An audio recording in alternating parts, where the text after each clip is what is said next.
Victoria Cross hurled the laptop across the room so hard it shattered against the floor-to-ceiling window overlooking Manhattan, 53 floors up, and every single engineer in that room went absolutely silent. "Get out!" Her voice didn't rise. It dropped.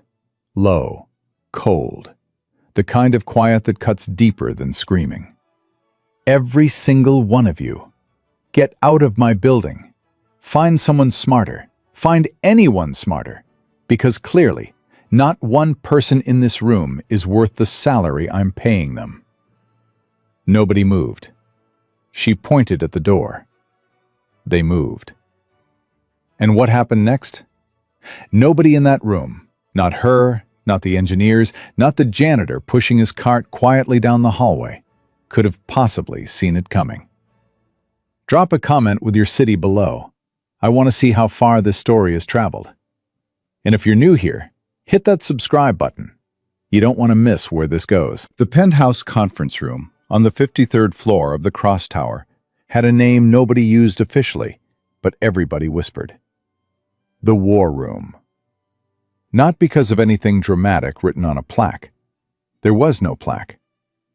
But in the 4 years since Victoria Cross had taken Cross Technologies from a struggling mid-tier software firm to a $47 billion empire, that room had seen more battles, more late nights, more cold coffee, more careers ended with a single sentence than most people see in a lifetime. The engineers who survived their first year at Cross Tech called it a badge of honor. The ones who didn't survive their first month didn't talk about it at all.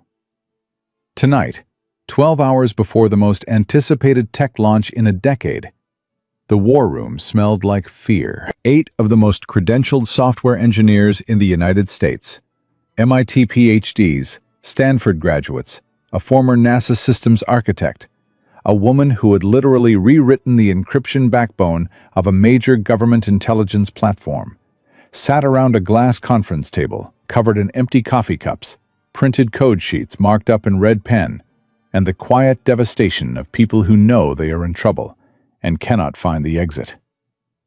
The big screen on the wall showed the same thing it had been showing for the last 6 hours. A red error signal. Blinking. Patient. Mocking. Project Ether, the AI platform that was supposed to revolutionize predictive medical diagnostics, that had already been licensed to 14 hospital networks across the country, that Fortune magazine had already called the most important technological development since the smartphone, in an issue that was already printed and waiting to hit newsstands, was broken. Not slightly broken. Not, we can patch this before launch, broken. Catastrophically broken. The core algorithm, the decision tree logic that allowed the AI to cross-reference patient symptom data with real-time pharmaceutical interaction warnings, was producing results that were not just wrong. They were dangerously, lethally wrong. In the test simulations they had run that afternoon, the system had recommended medication combinations that would have, in a real clinical setting, killed people. They had found the error. They had been finding the error for 6 hours. That was not the problem. The problem was that every time they thought they had fixed it, they ran the simulation again, and the system failed in a slightly different way, like a fracture that kept spreading no matter how many times you tried to seal it. The architecture of the flaw was deeper than any of them could clearly see. It was buried somewhere in 200,000 lines of code that had been written, revised, and layered by teams of engineers over 3 years. And they had 12 hours. 11 hours and 47 minutes now, according to the clock on the wall. Marcus Webb, the lead systems architect.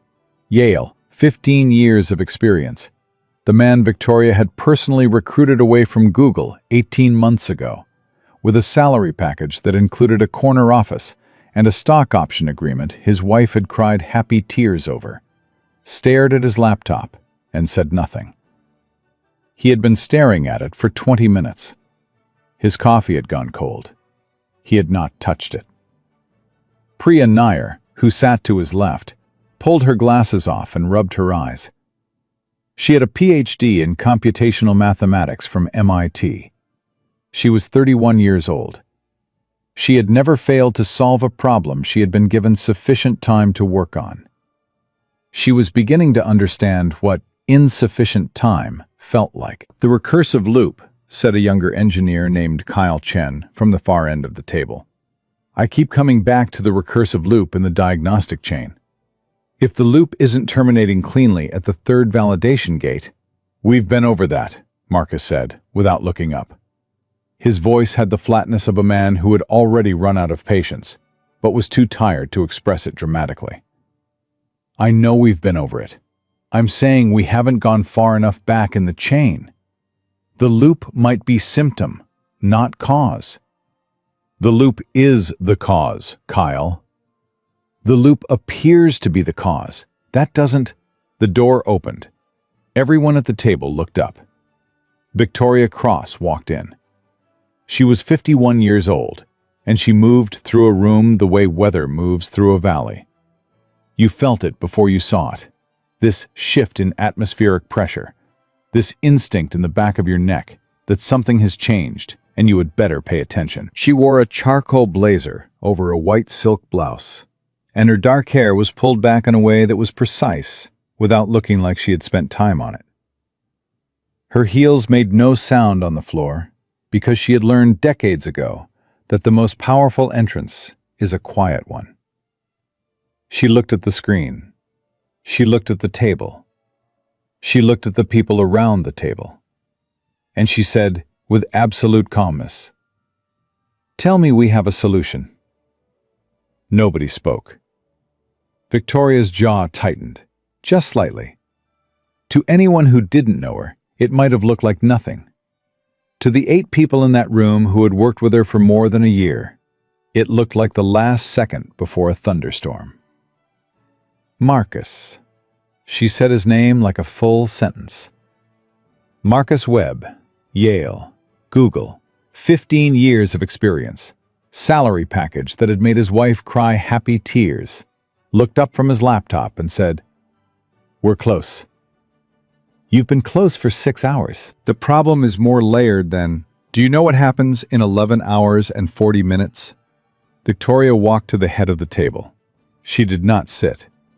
She placed both palms flat on the glass surface and leaned forward, and every person at that table felt the temperature in the room drop 3 degrees. 14 hospital networks go live with a system that I have personally guaranteed them is safe. I have sat across from the chief medical officers of 14 institutions and looked them in the eye and told them that Project Ether has been tested, validated, and cleared. I have given my word, my personal word.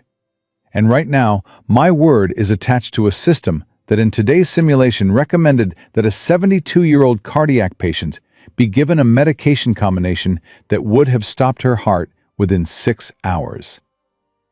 Silence.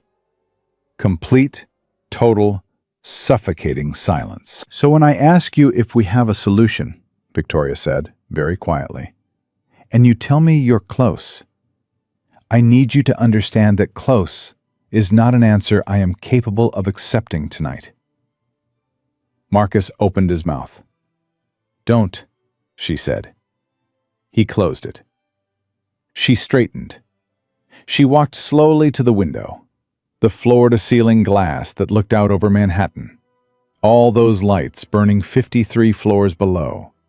That whole world going about its night, completely unaware that up here, one woman was watching everything she had built for 2 decades, teetering on the edge of something she could not afford to imagine.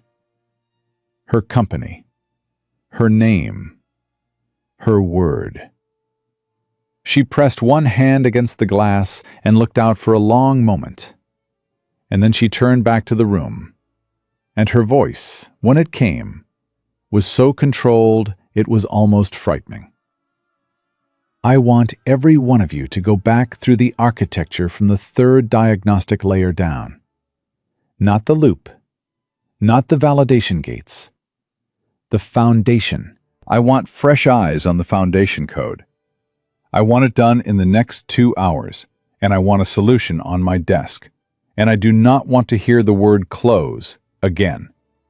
Victoria, Marcus started. That's all. Nobody moved for 1 full second. That means now, she said. They moved. Keyboards started. Chairs shifted.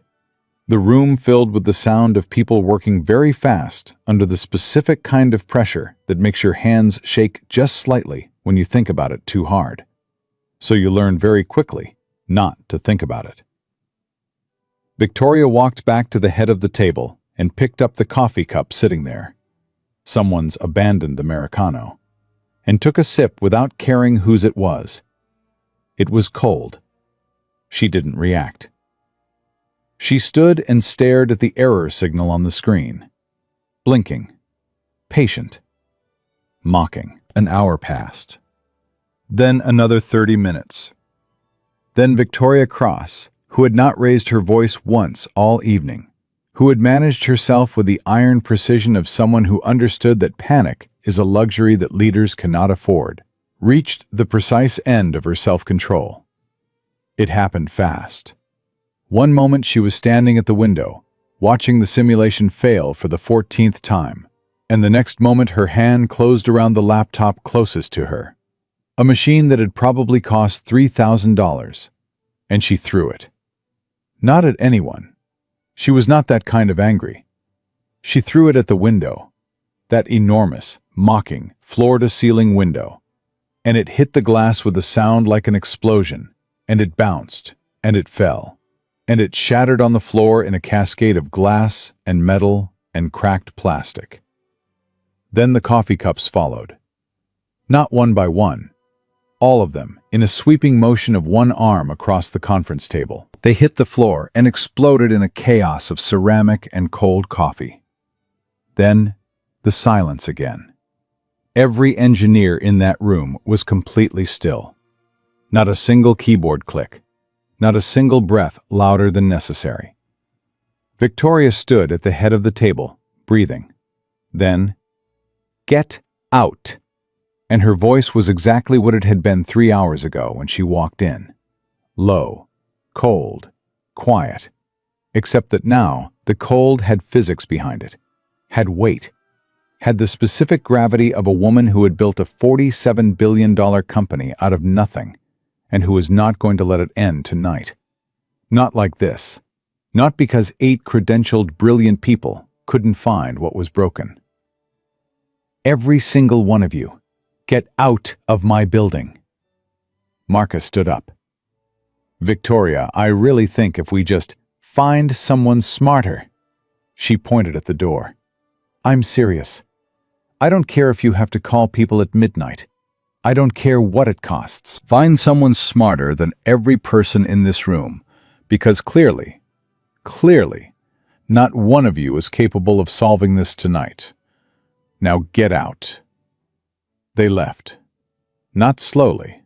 Not with the dignity of highly paid professionals who had advanced degrees hanging on walls at home. They left the way people leave a burning building. Quickly, quietly, without looking back.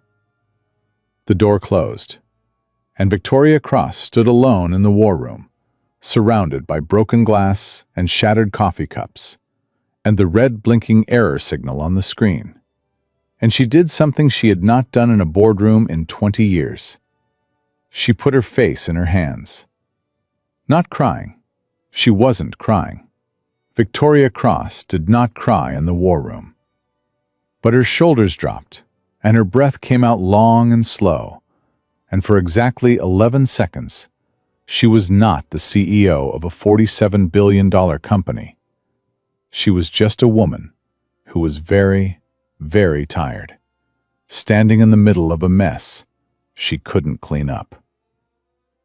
Then she picked her head up, rolled her shoulders back, walked to the desk phone on the wall, and called down to building services. I need someone up here to clean up a mess, she said. Conference room, 53rd floor. Bring a cart. She hung up. She sat down in front of the main terminal, pulled up the source code, started reading. Somewhere in these 200,000 lines, there was a flaw, and if no one else could find it, she would find it herself. She had built this company on that principle. If you want something done. She heard the door handle. "Leave the cart outside," she said, without looking up. "Just come in with the broom." Brian Davis was 44 years old. He had been at Cross Tower for 7 months, working the night shift for a janitorial service that contracted with 3 buildings in Midtown. And in those 7 months, he had cleaned bathrooms and vacuumed executive suites and emptied trash cans on floors where the annual bonuses were larger than his annual salary.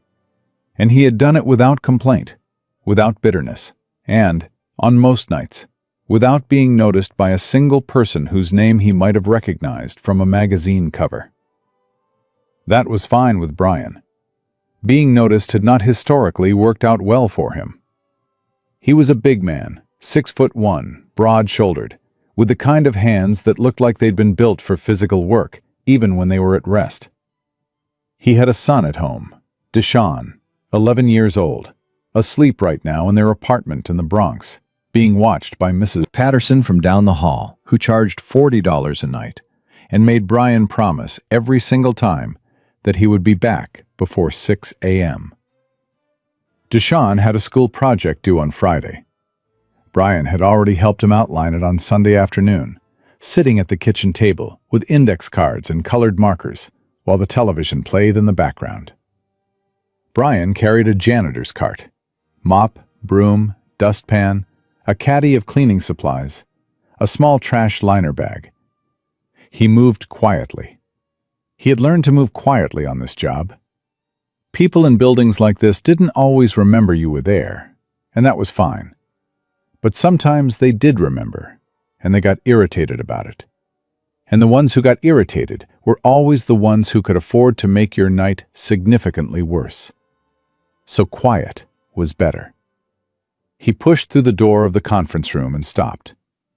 The woman at the far terminal had her back to him. Dark hair, blazer. He recognized her the way you recognize someone you've seen in common areas, distantly, with the understanding that you exist in parallel universes that occasionally share a hallway. The floor had glass everywhere. Shards of white ceramic, pools of cold coffee darkening the light-colored carpet. And in the corner, a laptop with its screen cracked so badly it looked like a frozen spiderweb. Brian took in the room with a quiet, systematic assessment of someone who has cleaned up messes for a living, long enough to see the story in them. Someone had a very bad night, he thought. He set the cart just inside the door and began quietly with the nearest pieces of ceramic, using the small dustpan for the larger chunks, working methodically from the door toward the window. He didn't look at the screen. He wasn't trying to look at anything. He was just doing his job, moving carefully around the broken things, the same way he always did. Except the big screen on the wall, the one showing the code, the error signal still blinking red in the upper corner. He caught it peripherally as he worked. Just a glimpse. He didn't mean to read it. His brain just did what it had always done, without his permission, without his effort. The way some people hear a piece of music and immediately identify the key and the chord structure without ever being formally trained to do it. He read the code on the screen. He kept sweeping. He read it again. He tilted his head just slightly. He swept another section of floor, moved the cart 2 feet to the left, glanced at the screen again, at the section of the algorithm currently highlighted. The third diagnostic layer, the one her engineers had been dissecting for 6 hours, and felt something shift in the back of his mind. That specific sensation of a puzzle piece turning until it fits. The quiet click of a thing resolving. He looked at the recursive loop Kyle Chen had been arguing about at the table. He looked at the validation gate above it. He looked at the foundation code, 3 layers deeper, where the conditional logic branched. And he said, very quietly, mostly to himself, the way you mutter something when you're alone and the thought is too clear not to say out loud. That's not the loop. The loop's fine. The problem's in the conditional waiting 2 levels up. The validation gate is making decisions based on an incomplete data set because the waiting parameters weren't updated when the diagnostic library expanded last year. The loop keeps failing because it's receiving bad instructions, not because it's broken itself. 1 second of silence. 2. Victoria Cross turned around in her chair. She had very dark eyes, the kind that processed information fast enough that you could almost see it happening. A rapid, microscopic recalibration behind the iris. The thing that happened when something did not fit the expected pattern, and the brain was working out how to reclassify it. She looked at Brian Davis, his cart, his uniform, his broom, the dustpan in his hand. And she said, very carefully, "What did you just say?" Brian looked up, and in the specific, practiced way of a man who has spent years being exactly as invisible as the people around him preferred him to be, he said, "Sorry, I wasn't trying to interrupt. No." Victoria stood up, slowly, like she wasn't sure of something and was buying herself time to figure out what it was. "Say that again. What you said about the conditional waiting." Brian was quiet for a moment. He looked at the screen. Then he looked at her. "The loop your team was working on," he said. "It's not the root problem. The way the code is structured, the loop is receiving its instruction set from the validation gate 2 layers up, and the gate's decision logic is based on a waiting parameter for the diagnostic library. But it looks like," he tilted his head toward the screen, "the diagnostic library got expanded at some point. New pharmaceutical interaction data added. Significant expansion. But the waiting parameter that tells the gate how to evaluate that data wasn't updated to match. So the gate is running a prioritization algorithm that doesn't account for roughly 18 months of new data. It thinks it's working correctly. It's not. It's making decisions with an incomplete map and passing those decisions down to the loop, and the loop executes them perfectly, which is actually the problem, because the instructions themselves are wrong." Victoria Cross did not move. She stood exactly where she was, 5 feet away from a man holding a broom and a dustpan in a janitorial uniform in the wreckage of her conference room, and she stared at him. And she said, "Who are you?" Brian shifted his weight. "Brian Davis, ma'am. I'm with Allied Building Services. I cover the night shift on floors 48 through—" "I'm not asking for your employment history," Victoria said, and her voice had changed. Not the corporate cold, not the exhausted anger.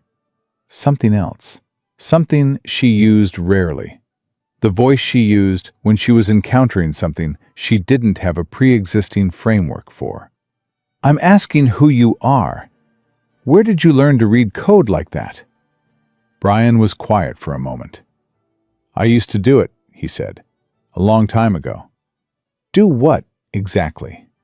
He looked at her steadily, and then, with the careful, measured quality of someone who has learned to ration the truth based on how much the room can handle at once, he said, "Write it." The silence that followed that sentence was different from all the other silences in that room that night. Victoria Cross crossed her arms slowly.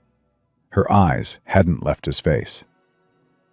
"You're telling me," she said, "that a janitor on my night shift, who just walked in here with a broom to clean up broken coffee cups, correctly identified a flaw in a proprietary AI architecture that 8 senior engineers with a combined 4 decades of experience could not find in 6 hours of dedicated effort?" Brian didn't flinch. "I'm telling you what I see on the screen." "And what you see on the screen is the solution." "I see what I think is the source of the problem. The solution would require someone to go in and recalibrate the weighting parameters to account for the expanded data set, and then run the validation gate through a full diagnostic cycle before retesting the loop. It's maybe... He paused, like he was actually calculating it. Maybe 40 minutes of work? If the rest of the architecture is clean. Victoria looked at him for a long time. Then she turned to the screen. Then she turned back. "Show me," she said. Brian Davis set down the dustpan. He looked at the whiteboard on the wall, the one covered in calculations left by her engineers, dense and frantic and ultimately wrong. And he picked up a marker, and he started to write. Brian Davis picked up the black marker and uncapped it, and the sound of that small plastic click was the loudest thing in the room. He stood in front of the whiteboard, the one covered edge to edge in the frantic layered calculations of 8 senior engineers who had spent 6 hours trying to solve a problem they were looking at from exactly the wrong angle. And for just a moment, he was still. Not hesitant. Still in the way a man gets still when he's organizing something inside himself. Making sure the thing in his head translates cleanly to the thing his hand is about to do. Then he started writing. Not erasing what was there, not second-guessing. He found the open space at the top right corner of the whiteboard, and he started with the architecture tree. Clean, vertical, hierarchical.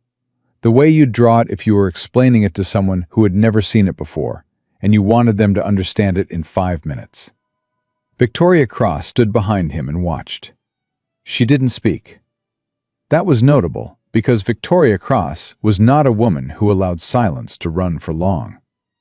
Silence in a professional context was, in her experience, either a power move or a failure of nerve, and she preferred to control which one it was. But she watched Brian's hand move across the whiteboard, and she held her tongue, because something was happening that she did not want to interrupt with the wrong word. He drew the 3-layer structure. At the top, the diagnostic input layer, the part of the system that received patient data. In the middle, the validation gate. At the bottom, the decision loop her engineers had been breaking themselves against. Then he drew an arrow, not down through the layers in the direction everyone had been reading the problem, but sideways, into the validation gate, and he labeled what the arrow pointed to with 3 words. Weighting parameter set. He circled it twice. "Right here," he said. "This is where your library reference is locked." The parameter set was defined in the original build, and every time the validation gate runs, it consults this reference to understand how to prioritize incoming data, how to weight it, how to decide what matters most when the system is evaluating a patient's contraindication risk.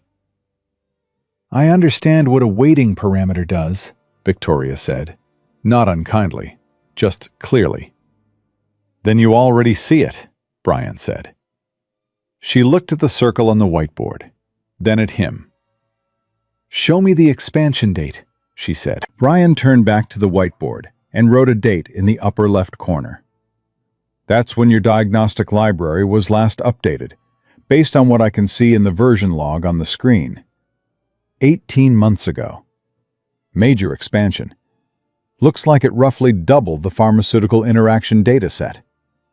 New contraindication combinations, updated dosage thresholds, cross-referenced genetic markers." He wrote a second date directly below the first. "That's the original build date for the weighting parameter set." The 2 dates sat side by side on the whiteboard, 14 months apart. Victoria Cross looked at them for 4 full seconds without blinking. "The weighting parameters," she said slowly, "were never updated to account for the expanded library." "Never updated," Brian confirmed. "So when the validation gate runs its prioritization logic, it's using a map that's 14 months out of date. It doesn't know the new data exists. It's making decisions like a doctor who studied pharmacology up to a certain year and then stopped reading journals. He doesn't know about the interactions discovered since then, and he's confident in his conclusions because, As far as he knows, he's working with everything there is. Something moved across Victoria's face. Not quite an expression, more like the internal shifting of tectonic plates. Large, slow, irreversible. "And the loop," she said. "The loop is doing exactly what it was designed to do," Brian said. "It's following the instructions it receives from the gate. Perfectly. The loop is not the problem. It never was. Your engineers spent 6 hours trying to fix a symptom." He paused. "The patient was bleeding. They kept bandaging the arm. The cut was on the neck." The room was very quiet. Outside the floor-to-ceiling windows, Manhattan continued doing what Manhattan does at 1 in the morning. All those lights, all those lives, all that irreducible human motion that doesn't stop because one woman on the 53rd floor is having the worst night of her professional life. Victoria walked to the terminal. She pulled up the source code, navigated to the validation gate module, and found the waiting parameter file. She opened it. She read it for 2 minutes without speaking. Then she said, very quietly, "My God." It was right there. It was so clearly, plainly, retrospectively, obviously right there, that the fact that no one had found it for 6 hours stopped being a mystery about intelligence and became instead a very precise lesson about the way human beings look for problems in the places they expect to find them, and stop looking everywhere else. "How did you see this?" she said. She wasn't looking at him. She was still staring at the screen. "I looked at what the loop was receiving," Brian said, "not at the loop itself. When something keeps failing the same way, over and over, in a system that was built correctly, the failure isn't usually in the piece you can see. It's in the piece that's feeding that piece." He paused. "That's kind of a general principle, not just in code." Victoria turned from the screen and looked at him directly. "Who are you?" she said again. And this time it wasn't a professional question. It wasn't the version she'd asked when she was cataloging the anomaly and deciding how to classify it.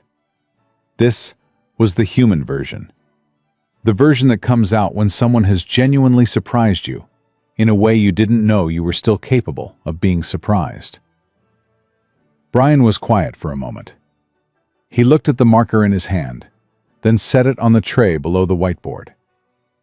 When he looked back at her, his face had something in it that wasn't quite reluctance and wasn't quite sadness. It was the expression of a man standing at the edge of a story he doesn't usually tell. "My name is Brian Davis," he said. "I have a son. He's 11. His name is Deshaun." A pause. "That's most of who I am, right now. That's not what I'm asking." "I know." He crossed his arms, not defensively, more like he was holding himself to something.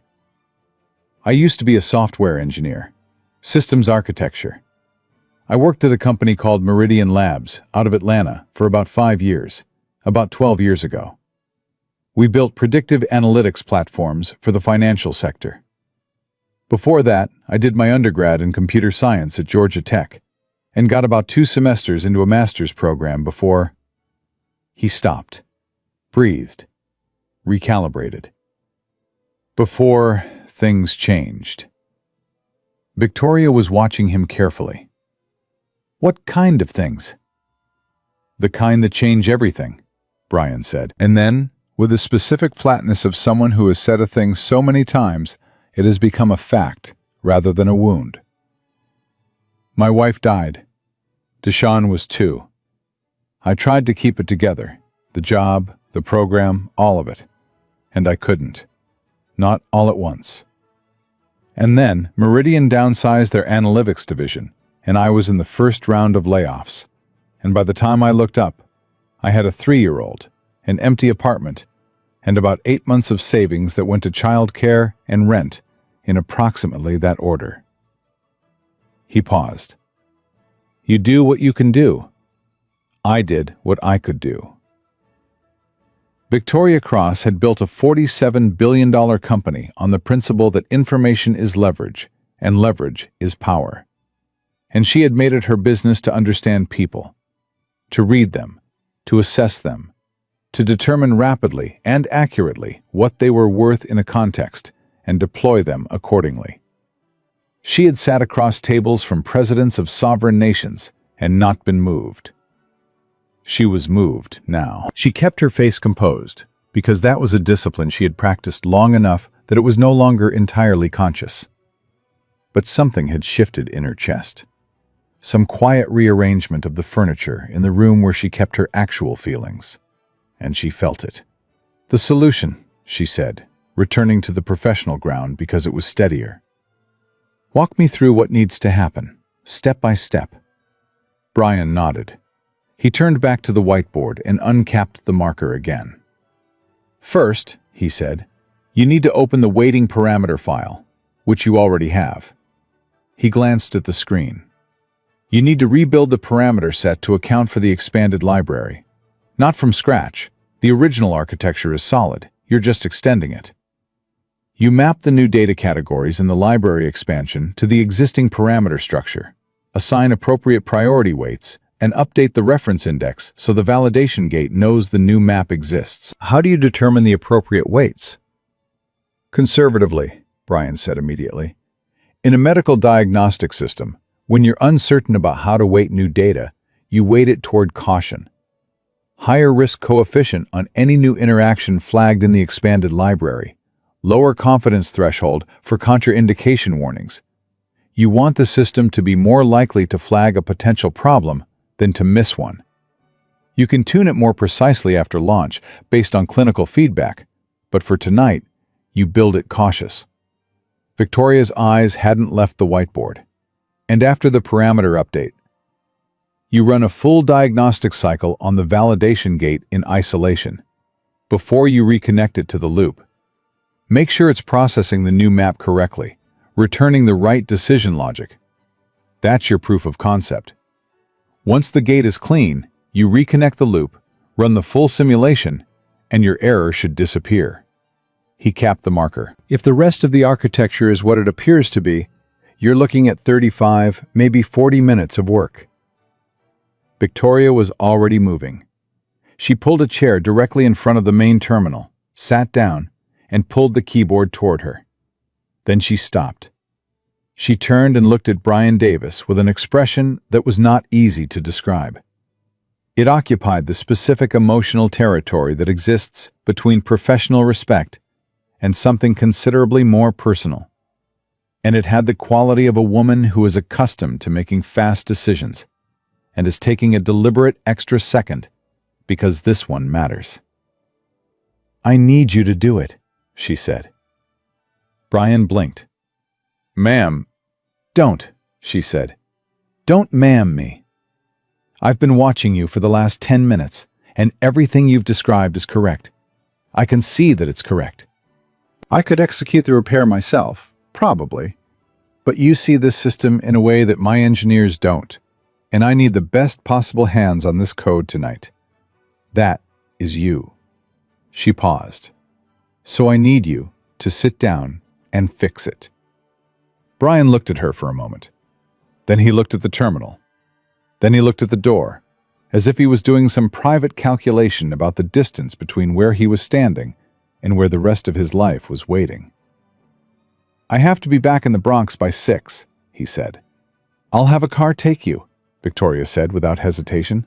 "Whatever you need. But I need you here first." Another pause, longer this time.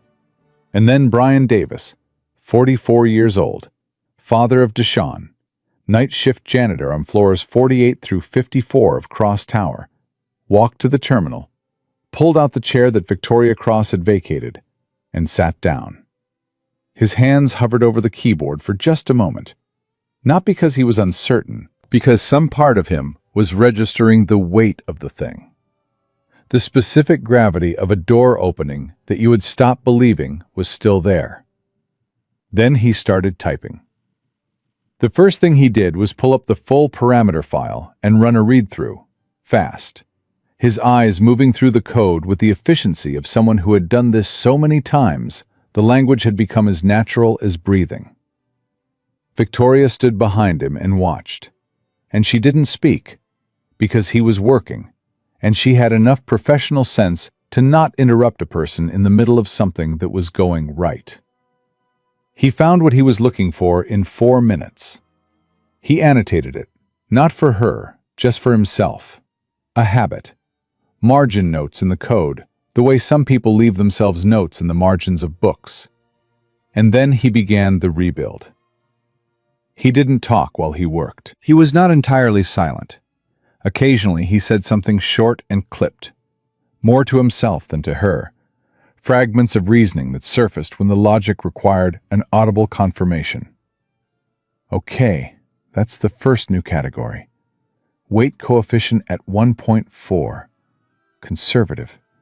Flag threshold down to 0.6. And Victoria tracked him without interrupting, following the logic of each decision as he made it. And she understood each one. And each one was right. 17 minutes into the rebuild, she said, "The third new category in the expansion, the genetic marker interactions. You're weighting those differently than the first two." "Higher," he said, not looking up. "Genetic marker contraindications are less reversible than standard pharmaceutical interactions. If the system misses one of those, the consequences are worse. You want the gate especially cautious there." Victoria was quiet for a moment. "That's not in any documentation I've seen." "No," Brian said. "It's from reading about cases." He paused. "I read a lot. After I left the industry, I still read. Medical journals mostly. Case studies. I had a lot of quiet hours." He glanced up briefly. "You learn things in the quiet hours that you don't learn at a desk." Victoria looked at him for a moment, said nothing. He kept typing. At the 30-minute mark, he leaned back slightly, not done, but transitioning. "Parameter rebuild is complete. Running the gate diagnostic now." His fingers moved. On the screen, lines of output began scrolling. The system running itself through the validation cycle, testing its own logic against the updated map. Brian watched the output with the specific, calm attention of someone who has built something and is waiting to see if it holds. Victoria watched Brian. The output ran for 90 seconds. Then it stopped. And at the top of the results panel, a single line. "Validation gate. All systems nominal. Diagnostic complete. No errors detected." The red error signal in the upper corner of the screen, the one that had been blinking patient and mocking for 6 hours, went dark. Brian let out a slow breath through his nose. Not triumphant. More like a mechanic who has just heard an engine turn over cleanly. The private, unglamorous satisfaction of a thing working the way it was supposed to. "Now the loop," he said, and reconnected the diagnostic chain. He ran the full simulation. On the screen, the AI processed a test patient, the same 72-year-old cardiac patient who had been the center of the crisis, the virtual woman the system had been trying to kill all evening. Data input, contraindication check, pharmaceutical evaluation, risk assessment, treatment recommendation. The simulation ran. It completed. The recommendation appeared.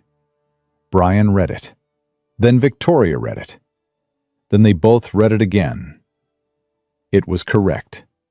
Precisely, exactly, clinically correct. The system had flagged the dangerous medication combination, recommended against it, proposed 3 safer alternatives in order of efficacy, noted the genetic marker contraindication with the appropriate elevated risk flag. The system worked. Brian sat very still in the chair for a moment.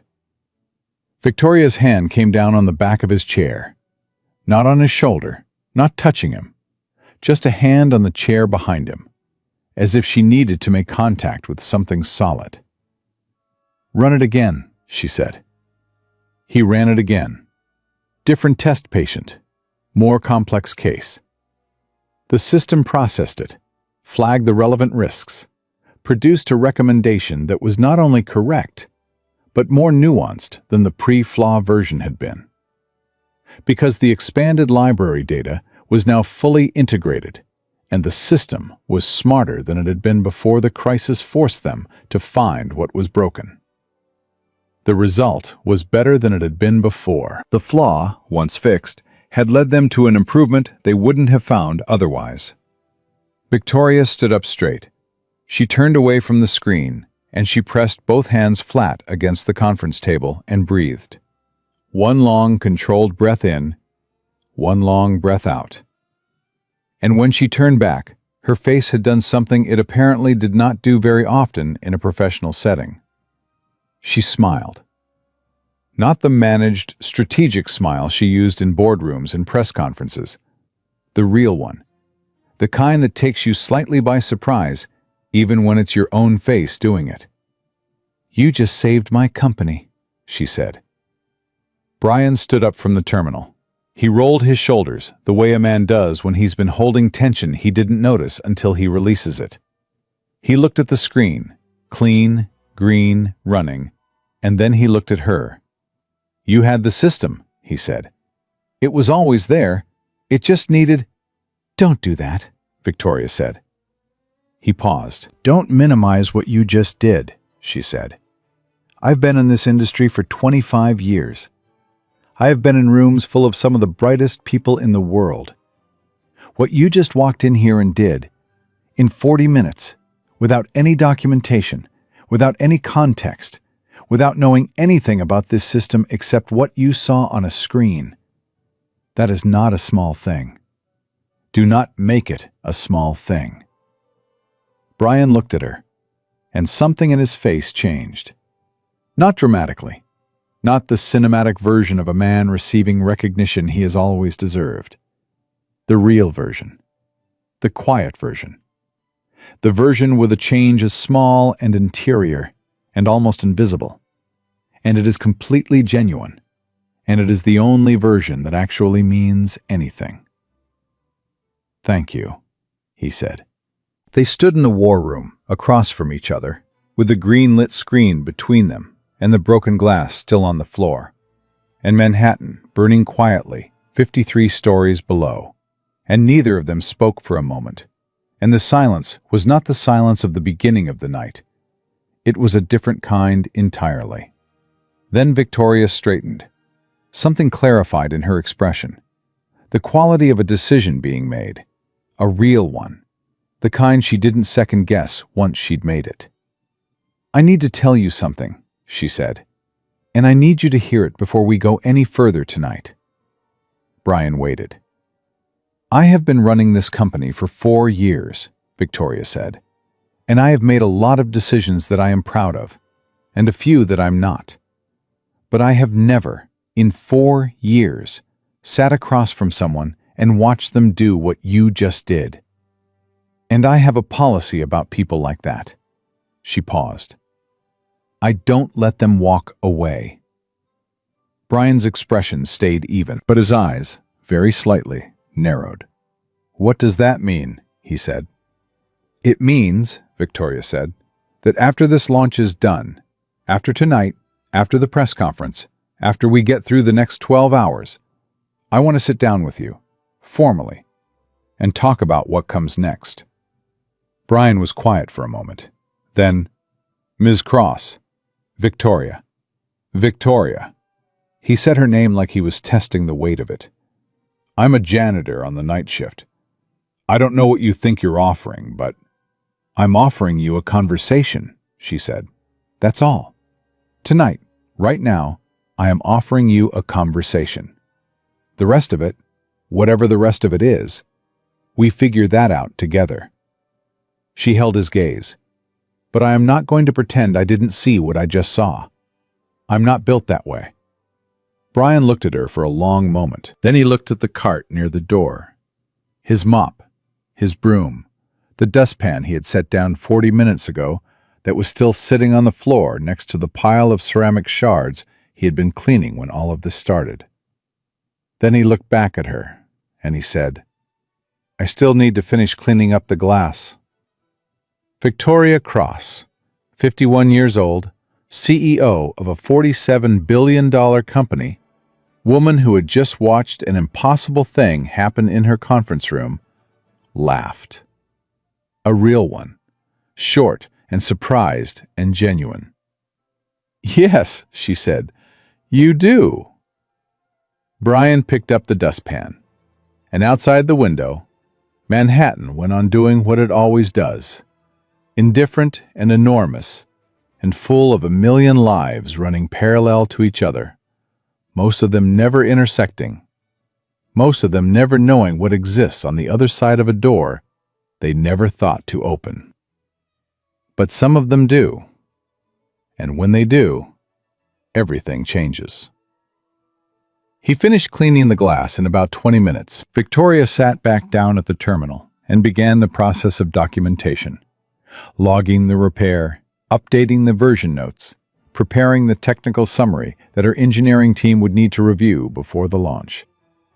She worked and Brian worked, and for a while, the room had the specific, comfortable quality of two people occupying the same space without requiring anything from each other, which is a rarer thing than most people realize. When Brian had the last of the ceramic shards in the liner bag, and the coffee-stained carpet as clean as it was going to get without a proper extraction, he tied off the bag, set it on the cart, and straightened up. "I should get back to my rounds," he said. Victoria didn't look up from the screen. "Sit down, Brian. I have 4 more floors to. I'll call your supervisor in the morning and make sure tonight is handled." She turned from the screen. "Sit down." He looked at her for a moment. Then he pulled out one of the chairs from the conference table. Not the one at the terminal, not the one at the head of the table. One of the middle ones, which said something about him that Victoria noticed and filed away. He sat down and folded his hands on the glass surface and waited. "Tell me about Meridian Labs," she said. Brian shifted slightly. "There's not a lot to tell." "There's always a lot to tell," Victoria said. "People who say there's not a lot to tell usually mean there's too much to tell, and they're deciding how much to give you." She turned her chair to face him directly. "I'm not asking you to tell me everything. I'm asking you to tell me enough." Brian looked at his hands for a moment.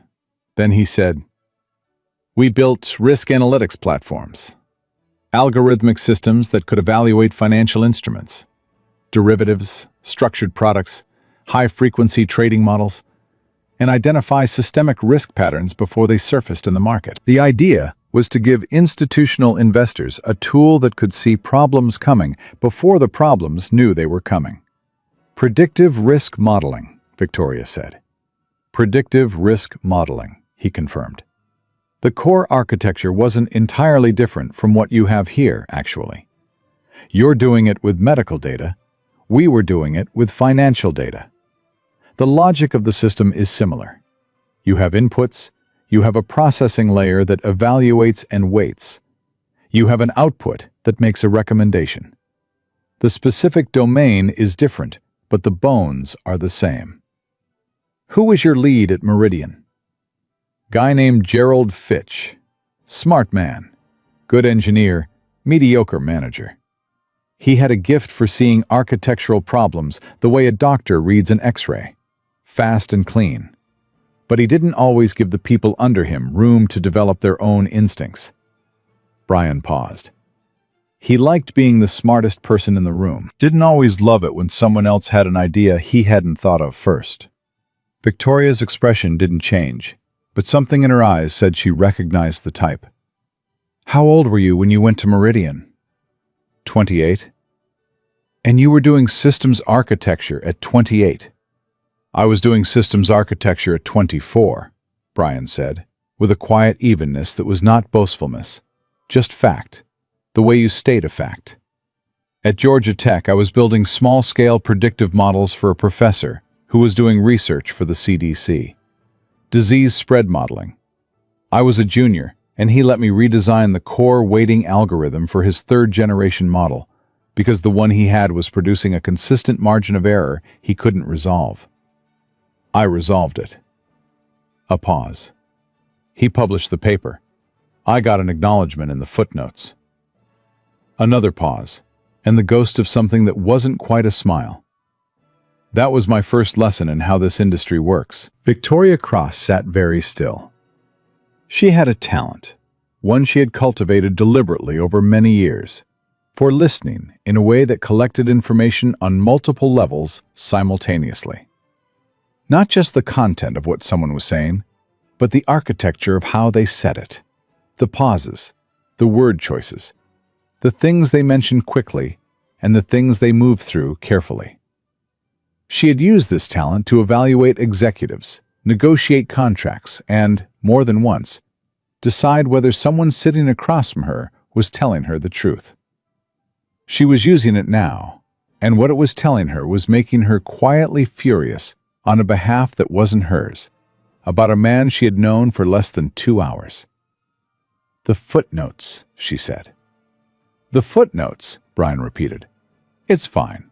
I was 20 years old. I learned fast that what you contribute and what you're credited for are two different negotiations, and you'd better be clear about which one you're having before you sit down at the table."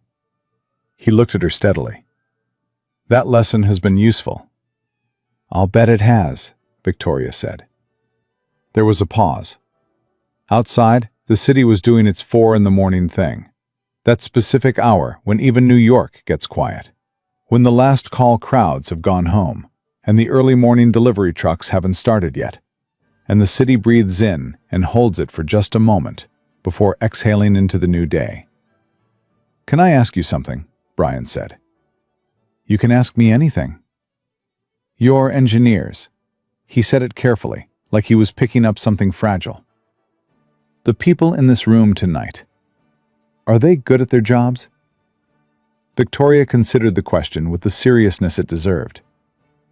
"They're excellent," she said. "Marcus Webb is genuinely one of the best systems architects working in the private sector right now. Billionaire solved a cryptographic problem 2 years ago that 3 other firms had declared unsolvable. They are not," she paused, "they are not the problem." "Then what is?" She looked at him. "What do you mean?" "I mean," Brian said, choosing his words with the care of someone who has thought about something for a long time and is saying it out loud for the first time, "that 6 brilliant people spent 6 hours on a problem that should have taken 2. Not because they're not smart, but because something in the room made them look in the wrong direction and keep looking there. That's not an intelligence failure. That's a structural failure." He paused. "So what was the structure that failed?" Victoria was quiet for a moment. Then she said slowly, "They were told where the problem was." Brian waited. "In the initial diagnostic report," Victoria said, "the flag came up on the loop, and Marcus, when he briefed the team, framed it as a loop problem. And once a team of smart people is told a problem exists in a specific place and asked to fix it, the hardest thing in the world is for one of them to say, 'Maybe it's not here. Maybe we're looking at the wrong place entirely.'" She paused. "Because if you say that, you're not just questioning the problem. You're questioning the leader. You're questioning the 3 hours everyone just spent. You're questioning the room." Another pause. "And brilliant people, in my experience, are often the worst at doing that. They have the most invested in being right where they are." Brian nodded, slowly. "So they were too smart to see it." "They were too invested to question it," Victoria said, "which is different from being smart. But it looks the same from the outside." She looked at him. "You had no investment. You walked in with the eyes of someone who had never been told where the problem was. So you just looked at the whole thing? I looked at what the system was doing, Brian said. Not what it was supposed to be doing, what it was actually doing. And then I followed the logic backward from there. Yes, Victoria said, and her voice had something in it that was not quite admiration, though it was in that neighborhood. That is exactly what you did. They sat with that for a moment. Then Victoria stood up, because she was not a person who stayed seated when a decision had crystallized. And a decision had just crystallized. She walked to the window, that same window she had stood at 3 hours ago when everything was falling apart, and she turned with her back to the city. I want to tell you what I'm thinking, she said. Not as an offer, not as a negotiation, just as a thought that I'm having and I think you deserve to hear. She crossed her arms. I think that 12 years ago, you were on a trajectory that this industry was not structured to support, and circumstances that were entirely outside your control pushed you off of it. And the system, the professional system, the economic system, the whole machinery of how talent gets identified and developed and rewarded in this country, did not catch you. It let you fall. She paused.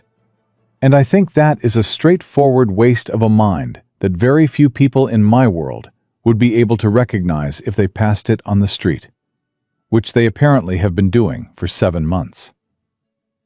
Brian was watching her carefully, with the expression of a man who is not entirely sure if something is real, and is not ready to fully believe it yet. I'm not a charity case, he said, quietly but clearly. I know that, Victoria said, with equal clarity. I'm not talking about charity. Charity is when you give someone something they need. What I'm describing is entirely different. What I'm describing is a transaction, a business transaction, in which I have identified a significant asset that is being catastrophically underutilized, and I want to correct that inefficiency. She held his gaze. I'm a CEO, Brian. I don't do things for sentimental reasons. I do them because they make sense. And this makes sense. Brian looked at her for a long moment. Then he said, My son wakes up at 6:30. I know. He needs someone there when he wakes up. He needs breakfast. He needs his lunch packed. He stopped, and for just a moment something moved across his face that was not about code or companies or any of this. It was about an 11-year-old boy in the Bronx who would be getting up in a few hours and reaching for a bowl of cereal. He needs consistency, Brian said. His whole life has been people and things that were supposed to be there and then weren't. I've spent 11 years making sure that I am not one of those things. Victoria did not look away. Tell me about him. Brian blinked. It was not the response he was expecting. Deshaun, she said. Tell me about him. A pause. And then something happened in Brian Davis's face that all the code in the world could not have produced, and all the professional composure in Victoria Cross's considerable arsenal could not have entirely concealed her reaction to. The way his whole face changed when he talked about his son. The way the careful, measured quality that governed everything else about him just released, like a fist opening. He's the funniest person I know, Brian said, and his voice was different. He does these impressions of his teachers, of the guys on his basketball team, of the news anchors on TV. He has this one of his math teacher that is so accurate it's actually a little alarming. A beat. He's not great at math, but he does an incredible impression of the man who is trying to teach him math. I don't know what that means. A pause that was almost a laugh. He reads everything. Whatever I bring home, books, magazines, anything, he reads it. Last week he read a New Yorker article about the history of container shipping and then gave me a 12-minute explanation of why it changed the global economy. He's 11. Another pause, and the thing in his face got deeper. He looks like his mother. He has her eyes. And sometimes he says something, the way he puts a sentence together. And it's her. It's just completely, entirely her. And I don't... He stopped. The room was very quiet. I don't always know if that's the hardest thing or the best thing, Brian said, quietly. Some days, it's both. Victoria was still. She had the intelligence not to fill that particular silence with anything. After a moment, Brian pulled himself back. Not away from the emotion, more like he settled it into place, the way you settle something heavy that you're going to carry. He's why I do the night shift, he said. I'm home when he leaves for school. I'm home when he gets back. The hours are brutal and the money is tight, but I am there. I told him I would be there, and I am there. How long has it been the night shift? Victoria asked. 4 years. Before that, I was doing daytime IT support, systems maintenance, help desk, basic network administration. The kind of job you take when you've been out of your field long enough that re-entry feels impossible, and you need the work to be reliable and unglamorous, and something you can do without having to prove yourself first. He said it without self-pity, but also without pretending it was anything other than what it was. The night shift pays about $40 more a week. That's why I took it. $40 a week. Victoria Cross had authorized a $2 million equipment upgrade last month, without reading the full proposal, because her finance director had flagged it as routine. She had spent $40 on a single lunch 3 days ago without registering the cost. She kept all of that off her face. Brian, she said, I want to ask you something, and I want you to give me an honest answer. Not the answer you think I want, or the answer that's the easiest one to give. Okay. Do you miss it? He knew what she meant. He looked at the screen, the repaired, running, cleanly functioning system, and then at the whiteboard, still covered in his handwriting. Every single day, he said. And for the first time all night, his voice cracked on something. Not visibly, but she heard it. Every day. I read the journals. I follow the papers. I keep up with what's happening because I can't... He stopped. Started again. I can't turn it off. The way I see systems, the way I read architecture. It's not a skill I learned. It's how I think. It's how I've always thought.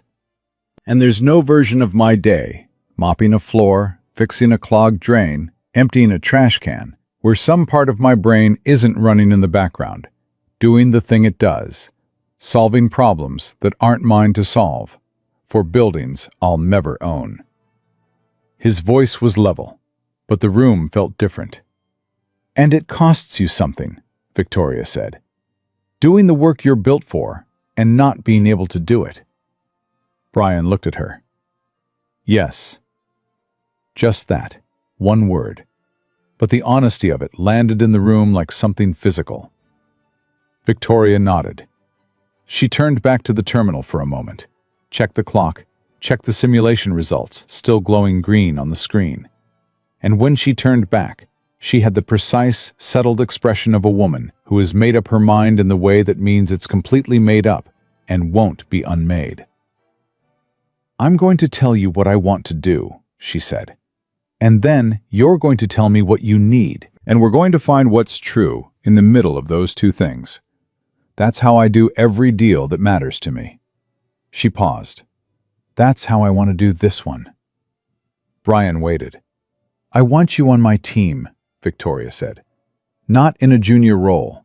Not on a probationary track where you spend a year proving what you already proved to me tonight in 40 minutes. I want you in a real capacity, doing real work with real compensation. She paused. I have a project in early development. Second-generation architecture for Ether. Building the expansion framework for the next phase of the platform.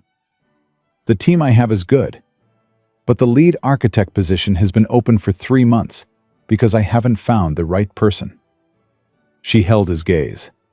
"I think I just found them." Brian was very still. "I don't have a portfolio," he said. "I haven't worked in the industry in 12 years. I don't have references. I just watched your portfolio," Victoria said, "for 40 minutes. On my own system, with my own code, under conditions that make any portfolio presentation you could give me irrelevant." She paused. "References are for people I haven't seen work. I've seen you work." Brian stood up from the chair. He walked to the window, not the same one she always went to, the other one, looking north toward the Bronx. And he stood there with his arms crossed and looked out. And she let him. He was quiet for almost a full minute. Then he said without turning, "I need to be able to work around Deshawn's schedule. Not all of it. I understand a senior position has demands. But school drop-off and pickup, his games, his school stuff, those are not negotiable." "Understood," Victoria said immediately. "I need to be compensated fairly. Not as a gesture, not as a good news story.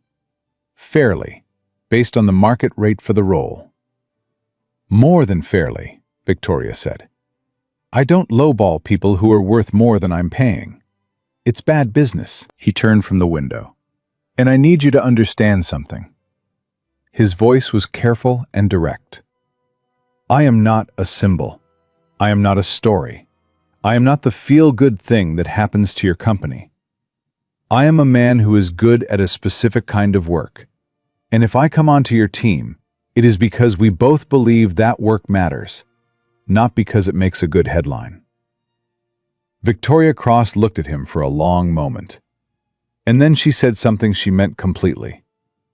"Brian, if you were white, or if you were already in my world, or if tonight had gone differently, and you had walked in here with a resume instead of a broom, I would be saying exactly the same things to you in exactly the same way.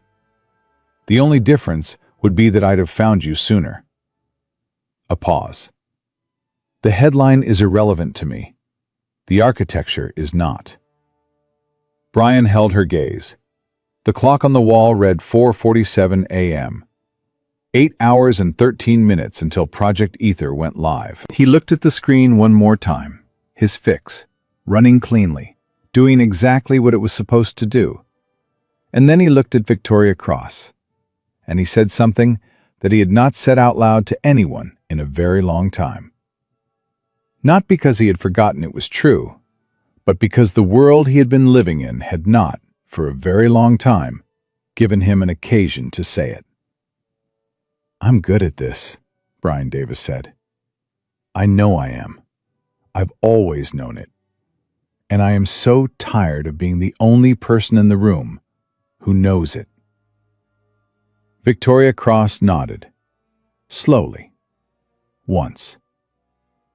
"Then let's fix that," she said. The city was beginning its slow lean toward morning. Down in the lobby, the overnight security guard was on his third cup of coffee. In the Bronx, Mrs. Patterson was asleep in an armchair with the television still on, and Deshawn was in his bed, one arm thrown over the edge, dreaming something 11-year-olds dream. And on the 53rd floor of the Cross Tower, a man who had been invisible for 12 years was standing in a room full of his own handwriting, and for the first time and longer than he could clearly remember, the future felt like something that had room for him in it. But the night wasn't over yet, because what Brian Davis did not know, what neither of them could have known standing in that room with a repaired system glowing behind them and 8 hours left on the clock, was that the decision they had just made was about to become the least private thing in either of their lives. And the world, which had been going about its business in magnificent indifference, was about to turn and look. Victoria called the car at 5:15. Brian had gone back to finish his rounds. She had not tried to stop him again, because she had understood something about him in the last hour that made the gesture feel wrong. He was not a man you kept from finishing what he started. So he took his cart and his cleaned-up liner bag, and he did floors 50 through 54 the same way he had done them every other night for 7 months, moving through the empty executive suites with the same quiet efficiency, the same invisible discipline, while Victoria Cross sat in the war room and rebuilt the launch documentation from the ground up. She called Marcus Webb at 5:30. He picked up on the second ring, which told her he hadn't slept. "It's fixed," she said. A pause. "What do you mean it's fixed?" "I mean the system is running clean. The simulation has passed 4 consecutive cycles without an error. The diagnostic chain is intact, the validation gate is recalibrated, and the loop is operating exactly as designed." She paused. "The weighting parameters for the diagnostic library were never updated after the expansion 18 months ago. That was the source. Once it was corrected, the loop resolved itself." Silence on Marcus's end. She could hear him processing it. Not just the information, but the implication of it. 6 hours, 8 engineers, and then a solution. "Who found it?" he said. Victoria took a breath. "I'll explain everything at the 7 o'clock briefing. What I need from you right now is to get the team back in here by 6:30 to run the full verification cycle before the launch window. Can you do that?" "Yes." His voice was careful. "Victoria, who found it?" 6:30, Marcus, she said. "I'll see you then." She hung up. She sat for a moment with the phone in her hand, and she thought about the question Marcus had asked, and about the answer she was going to have to give to a room full of people who had spent 6 hours failing, and about the specific texture of that conversation, and everything it was going to require of everyone in it.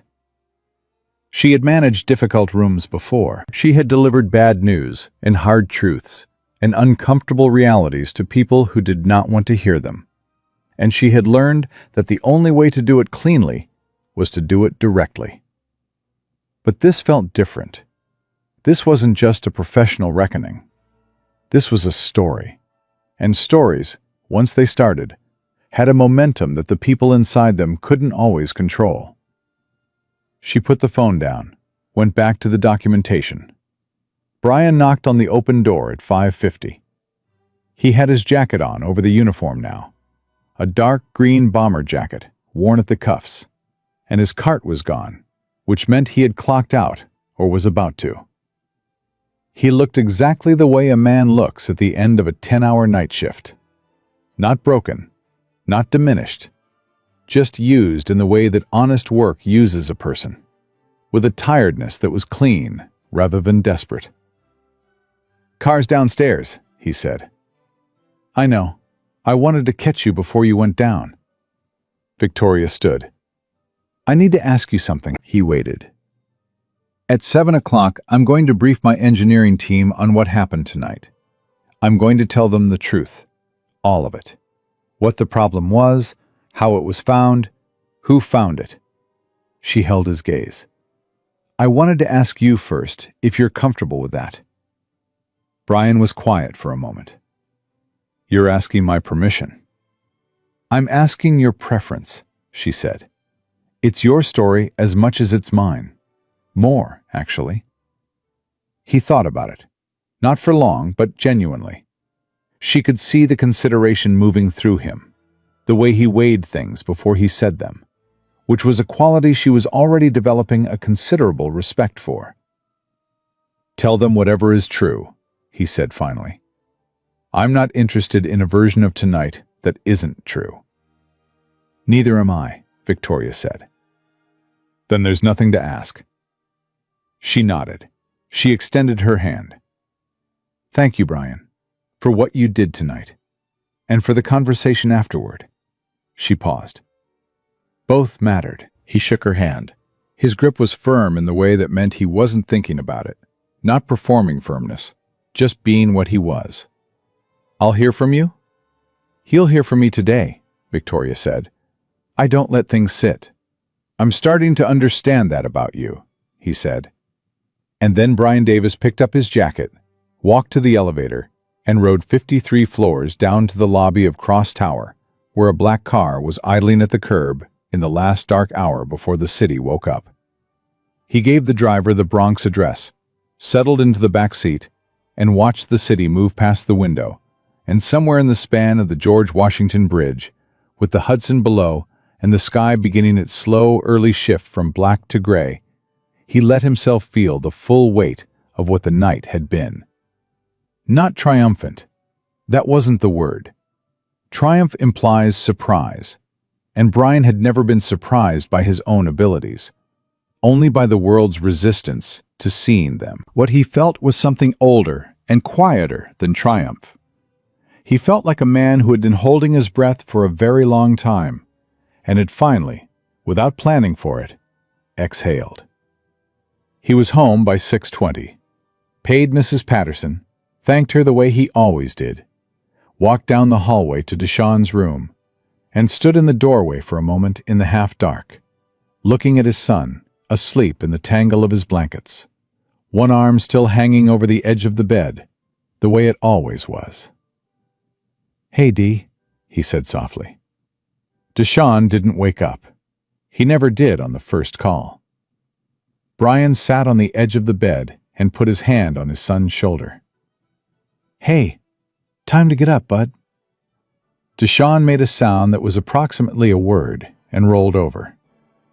Then, with the slow, dawn-recognizing quality of a kid coming back to consciousness, he opened his eyes and looked at his father.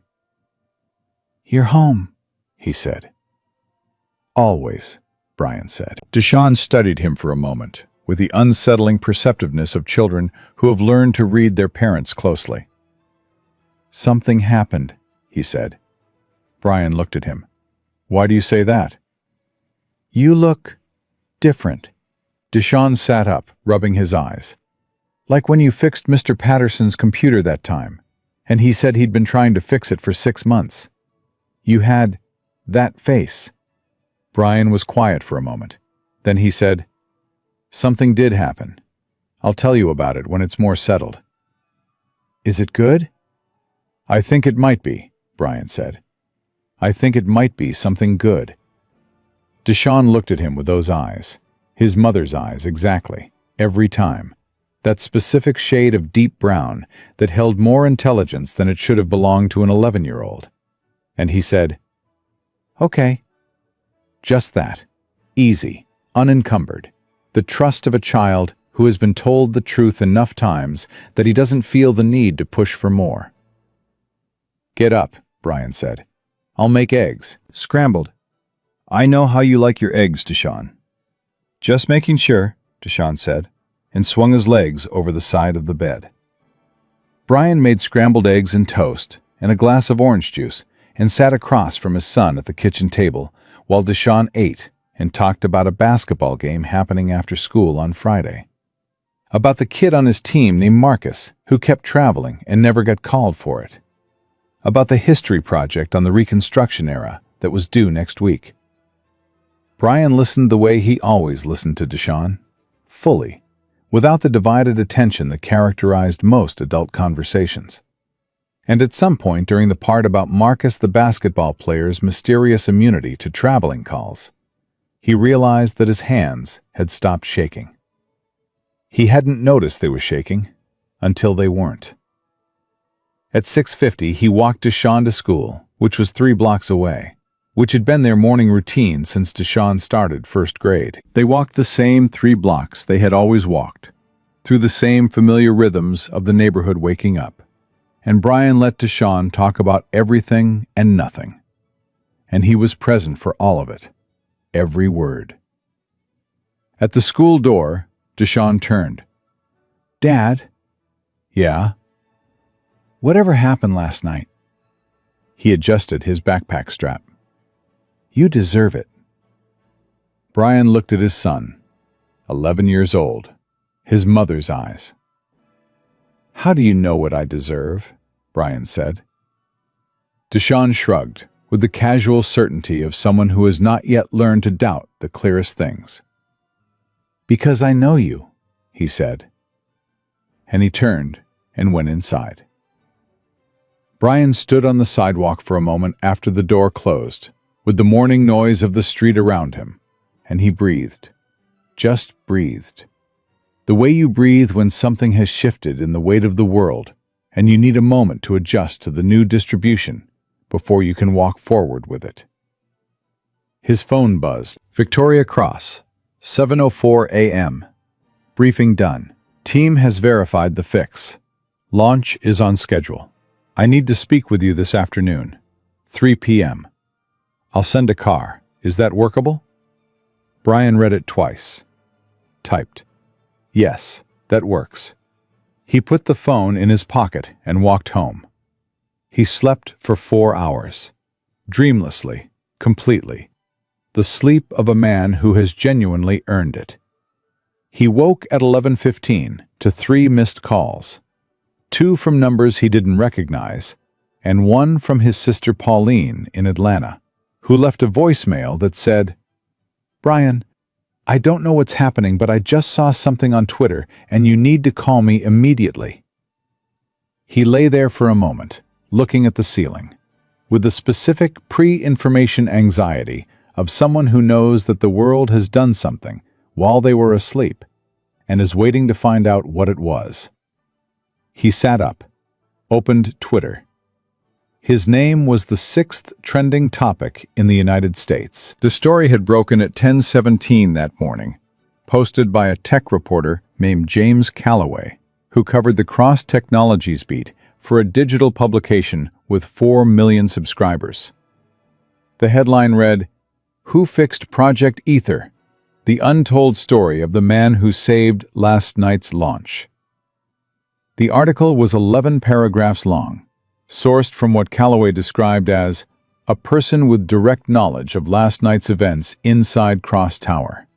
And it had the specific narrative momentum of a story that was true and extraordinary, and told with a kind of detail that could only have come from someone who had been in the room. Brian read it once. Then he put the phone face down on the nightstand and sat on the edge of his bed and thought. The story had his name in it, his full name, his job title, a description of what had happened that was, as far as he could tell, accurate. It described the failed engineering session, the crisis in the war room, the janitor who walked in and fixed what a team of elite engineers couldn't. It described the solution in enough technical detail to be credible to anyone who understood systems architecture. It described Victoria's offer. It did not describe his son, or his wife, or the Bronx, or the morning routine, or the eggs. Those things were still his, but everything else was already the world's. He called Victoria. She picked up on the first ring. "I know," she said, before he said anything. "Who talked?" A pause. "I'm working on that. It may have been someone on my engineering team who overheard parts of the briefing this morning. It may have been someone in building services. I don't know yet. What I know is that the story is accurate, which means I'm not going to issue a denial, because I don't deny true things." Another pause. "I want to know how you're feeling about it." Brian was quiet for a moment. "I don't know yet," he said honestly. "I haven't had time to feel much. I'm still reading." "It's going fast," Victoria said. "By tonight, it's going to be everywhere. I want to get ahead of it, which means I want to talk this afternoon the way we planned. But I also want to give you a choice." He could hear her thinking even as she spoke, the fast, multi-track processing of a woman managing a situation in real time. "I can say nothing publicly and let the story run on its own terms, which means we lose control of the narrative. Or I can issue a statement that confirms the essential facts and frames it correctly. Or," a pause, "I can ask you what you want and do that." "What does the third option look like?" Brian said. "It looks like me sitting across from you at 3 o'clock and asking you exactly that question." He looked at the phone, at the trending topic still visible on the screen. at his own name sitting there among the noise of the world. "I'll be there at 3, he said. He spent the next 2 hours doing something that surprised him. He called Pauline back. His sister, who was 3 years older and had spent most of his adult life being the one steady external presence in his world.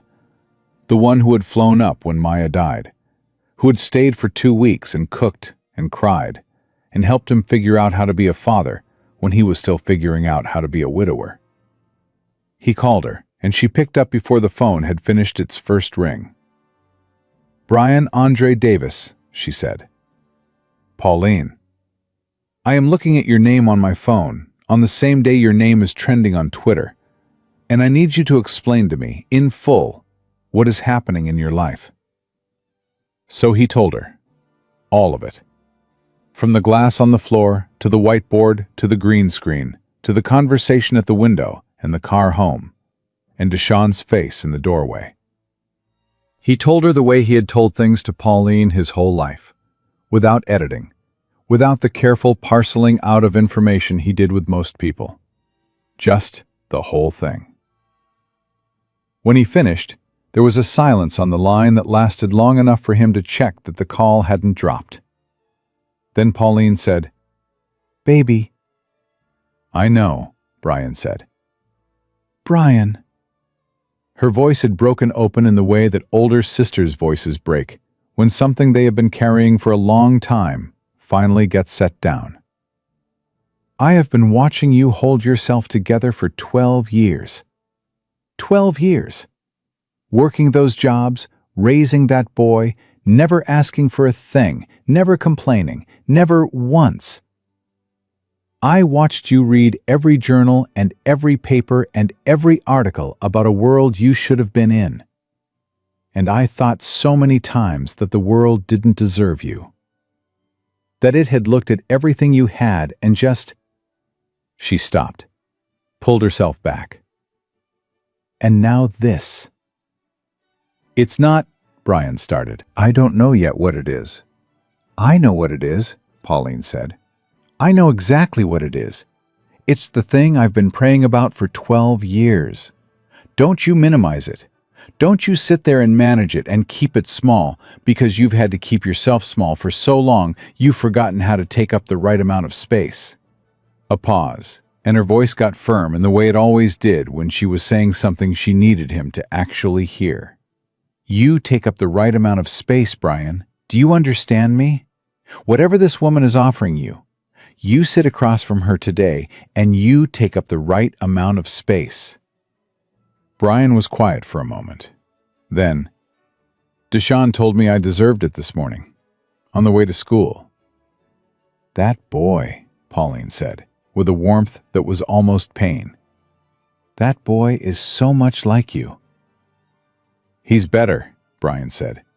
"He's better than me." "You made him that way," Pauline said. "That is yours. Everything he is, that is yours." They talked for another 20 minutes, and when Brian hung up, he felt the specific, clarifying solidity of a man who has been reminded of what he is made of by someone who has known him his entire life. He showered.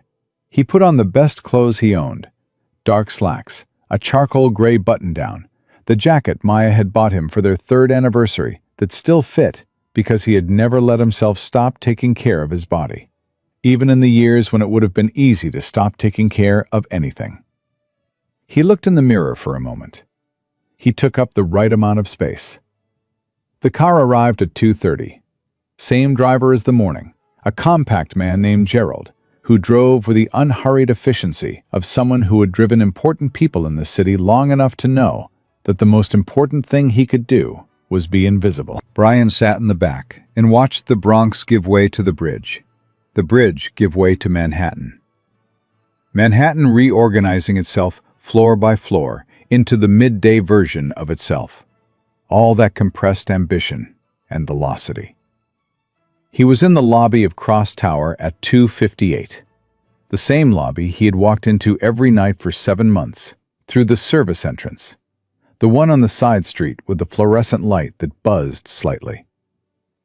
This time he was walking through the main entrance, through the tall glass doors, and the security guard at the front desk, a man named Hector, whom Brian had exchanged approximately 45 two-word conversations with over 7 months, looked up when he came in, and his expression did something Brian had never seen it do before. He recognized him. Not in the vague, procedural way of a security guard recognizing an employee, in the way of a person recognizing someone they have just read about. "Mr. Davis," Hector said. Brian paused. "Hey, Hector." Hector looked at him for a moment with an expression that had something complicated in it. Pride, maybe, and something that wasn't quite surprise. The expression of a man who has seen someone overlooked for a long time and is watching the world catch up to what he already knew. "Congratulations," Hector said, quietly, but like he meant it completely. Brian held the man's gaze for a moment. "Thank you," he said. He took the elevator to the 53rd floor. Victoria was already in the war room. So was someone Brian didn't recognize. A woman in her mid-40s with a silver-streaked bun and the brisk, organized energy of someone whose job involves controlling what other people know and when they know it. Victoria introduced her as Rachel Kim, her head of communications, and Brian shook her hand and they all sat down. The whiteboard was still covered in his handwriting. Nobody had erased it. Victoria noticed him notice it. "I asked them to leave it," she said. "For this meeting," she paused. "It felt important." Brian looked at it for a moment. His own handwriting, the architecture tree, the circled waiting parameter, the 2 dates 14 months apart. And then he looked at Victoria. "You said you'd let me decide what I wanted." "I meant it." "Then here's what I want." He settled into his chair, squarely, solidly, the way Pauline had told him to. "I want the story to be true. Whatever is said publicly, about what happened, about what's being offered, about who I am and what I did, it has to be true. Not a simplified version, not a feel-good packaging of it, not a narrative that makes either of us look better than we actually are. The true version." Rachel Kim made a note. "The true version," Victoria said, "is that a brilliant systems architect was working as a janitor on my night shift because the world failed to catch him when he fell, and he walked into a crisis that my team couldn't solve and solved it in 40 minutes. And I offered him a position that his talent and expertise warrant, and he accepted it." She paused. "Is that true?" Brian looked at her. "That's true." "Then that's the story." Victoria glanced at Rachel. "Draft a statement. Full facts, no softening, no manufacturing of emotion. The facts are emotional enough on their own." Rachel nodded and opened her laptop. Victoria turned back to Brian. "Now, let's talk about the actual position." She slid a folder across the table. Brian opened it. Inside was a formal offer letter. 1 page, clean, with the specific plainness of a document that didn't need to dress itself up. Senior Architect, Project Ether, Phase 2. A salary figure that made something go very quiet in Brian's chest. A start date of 2 weeks out. Benefits package. A flexibility clause, written explicitly in formal contractual language, acknowledging the employee's need for schedule accommodation related to dependent child care obligations, with specific protected hours around school day drop-off and pickup. That last part, Brian read it twice. Not because he didn't understand it, because he had never seen his son acknowledged in a contract before. He had never sat across a table from an employer and had the most important fact of his life treated as a legitimate variable, rather than a problem to be managed or ignored. He looked up. "The child care clause was my idea," Victoria said. "Not HR's. Mine. Because I heard what you said last night, and I understood that Deshaun is not a complication in this arrangement. He is the context for everything. And a deal that doesn't account for context isn't a deal I trust." Brian held the folder for a moment. Then he said, There's something I need to say. Victoria waited. What happened last night, Brian said slowly, was not magic. It was not a miracle. It was a man doing what he was built to do, in the right room, at the right moment. He set the folder down. And I know what this story is going to become in the world. I can already see it. The janitor, the billionaire, the against all odds thing. And I can't stop that from happening. But I need you to know, and I need to say it in this room before I sign anything, before any of this goes further, that I was never less than what I am just because the world put me somewhere small. I was always this. The zip code was wrong. The uniform was wrong. The job title was wrong. I was never wrong. The room was very quiet. Victoria Cross leaned forward and she said, I know that. I knew it at 2 a.m. when you were holding a dustpan. I am not offering you something because you surprised me by being more than I expected. I am offering you this because you are exactly as much as you have always been, and it took an accident of circumstance for me to see you. A pause. I'm sorry it took so long. I'm sorry it took breaking a laptop against a window at 1 a.m. for you to be in this room. That's not a triumph. That's a failure of every system that was supposed to find you before tonight. She held his gaze. But you're here now, and I'm asking you to stay. Brian Davis picked up the pen on the table. He looked at the offer letter one more time. At the salary, the flexibility clause, Deshawn's reality written into a legal document, like a promise from a world that had not made many promises he could count on. He looked at the whiteboard. He looked at Victoria. And he signed. The pen going across the paper was the smallest physical gesture imaginable. A few seconds, a few inches of movement, a collection of muscle memory that his hand had performed on 10,000 documents in 10,000 contexts. But in the specific geography of this room, at this moment, with this pen, it was the loudest thing that had happened on the 53rd floor in a very long time. Victoria took the folder. She extended her hand across the table, and he shook it. And neither of them said anything for a moment, and that was exactly right. Then Brian sat back in his chair and said, When does the team come in? Tomorrow morning, Victoria said. 9 a.m. I'll be here at 8:30, Brian said. And for the first time in 12 years, he had somewhere to be in the morning. He was there at 8:22. The elevator opened onto the 53rd floor, and Brian Davis stepped out with a leather portfolio under his arm. Not new, but clean. The kind of thing you take care of because you bought it when you still believed you'd need it again someday, and then kept it because throwing it away would mean admitting you didn't.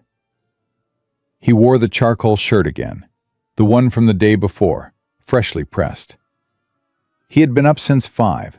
He had made Deshawn's breakfast, walked him to school, come back, and sat at the kitchen table for 20 minutes doing nothing, which was unusual for him. And then he had stood up and taken the train to Midtown because some part of him needed the train that morning. Needed the specific grounding ordinariness of the subway platform and the crowded car and the city doing its morning thing around him. Indifferent and enormous, the same as it had always been, while everything else changed. The receptionist on the 53rd floor was a young woman named Alicia, who had seen Brian's face before. In the building, on the news, on her Twitter feed the night before, when the story hit its second wave of sharing and ran past 3 million impressions.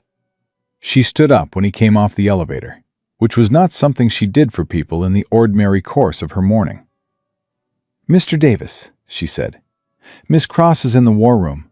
She said to send you straight through." Brian nodded. "Thank you, Alicia."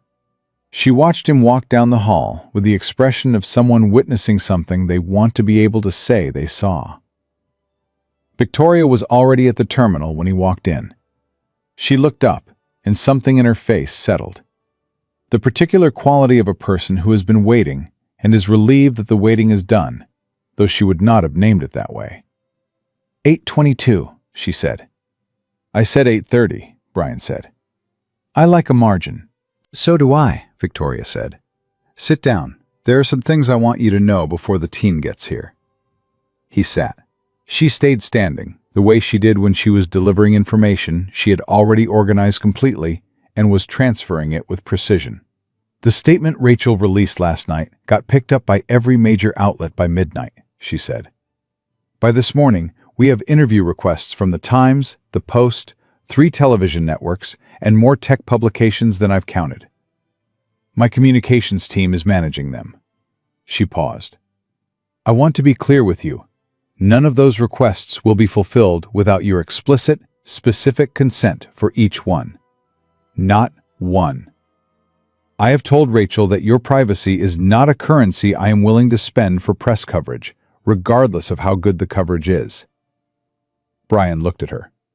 I appreciate that. I also want to tell you, Victoria continued, that the board called this morning, 4 of the 7 members before 9 a.m. They all said approximately the same thing, which is that the story has generated a level of public goodwill for this company that no communications campaign could have bought. She paused, and something dry and clear moved through her voice. I told them all approximately the same thing, which is that the story has nothing to do with communications campaigns, and that if they were primarily interested in it as a PR event, I was going to need them to recalibrate their thinking before our next conversation. Brian almost smiled. How did they take that? About the way you'd expect, Victoria said, which is to say, not enthusiastically, but also without the nerve to argue. She sat down. They will adjust. They always do. She looked at him directly. I want you to understand what you're walking into this morning.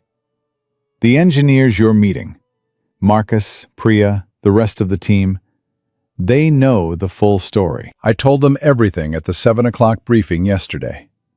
I told them about the waiting parameters, about what you found and how you found it, and I told them what I offered you and that you accepted. She paused. Some of them took it well. Marcus took it the hardest. I want you to know that, because you're going to be working with him, and I don't believe in letting people walk into rooms without knowing what the room is carrying. What did he say? Brian asked. Victoria was quiet for a moment. He said that he didn't understand how they'd missed it, that he'd gone home and looked at the code, and he could see it immediately once he knew where to look. And he couldn't reconcile the fact that he'd missed it. She paused. He wasn't angry at you. He was angry at himself, which in some ways is harder to manage in a team dynamic. But it's also the more honest response. And Marcus Webb has always been honest, even when honesty cost him something. Brian nodded slowly. I'll talk to him. I thought you might say that, Victoria said. The rest of the team arrived by 9.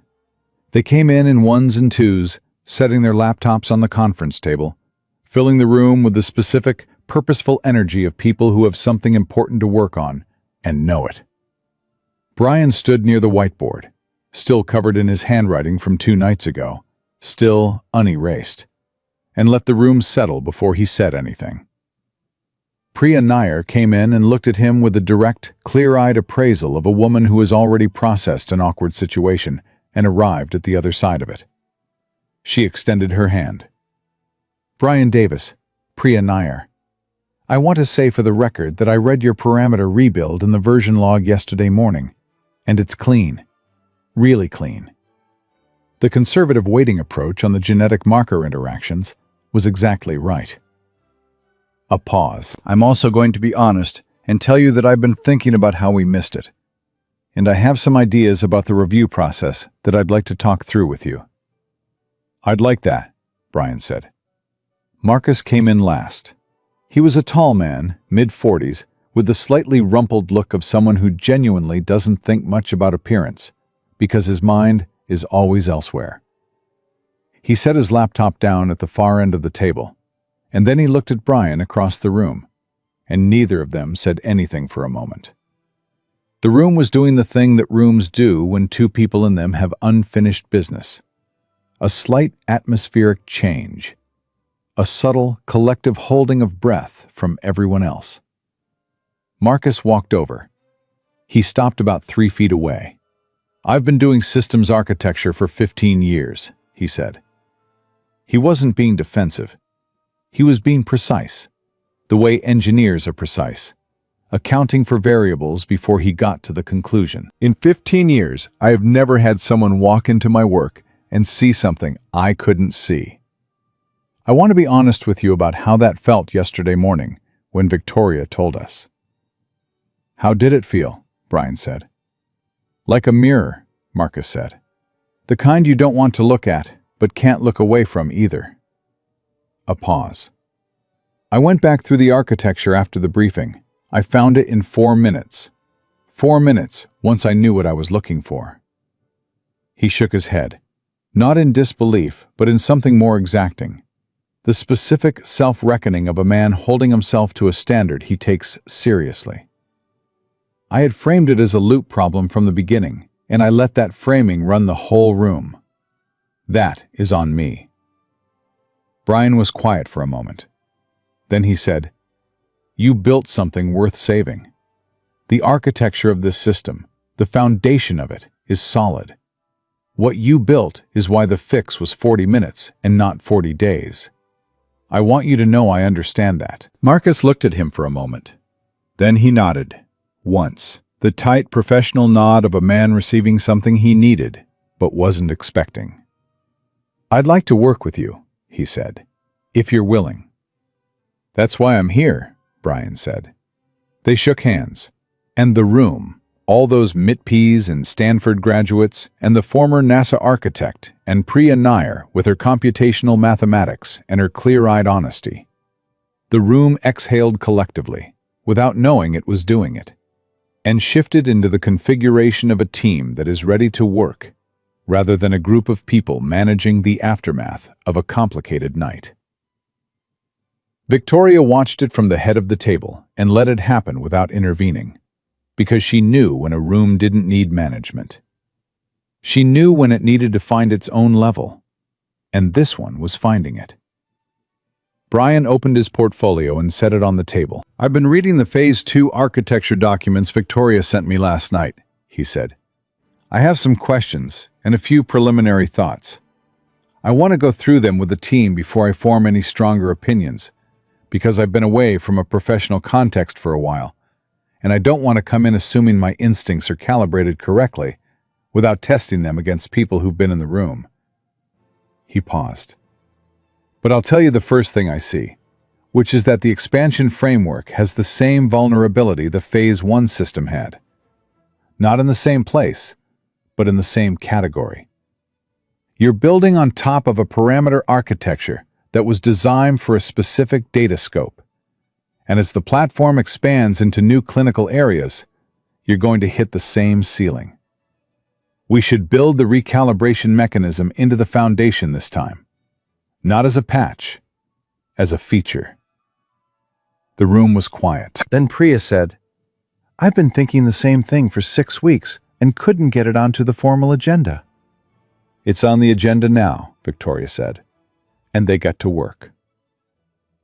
The weeks that followed had a quality Brian had not felt in a professional setting since his late 20s.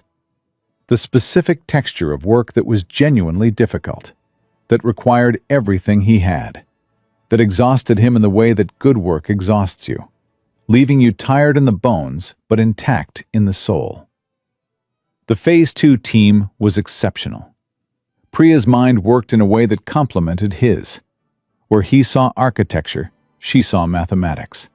And the intersection of those perspectives produced solutions that neither of them would have reached alone. Kyle Chen, the youngest engineer on the team, had the instinct Brian recognized from himself at that age. The willingness to say the uncomfortable thing, to challenge the established framing, to look at the problem from the direction nobody wanted to stand in.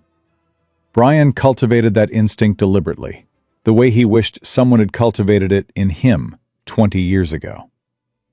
Marcus and Brian found their rhythm somewhere in the third week, over a disagreement about the input layer architecture that went on for 2 days, and ended with both of them modifying their positions and arriving at a solution neither had started with.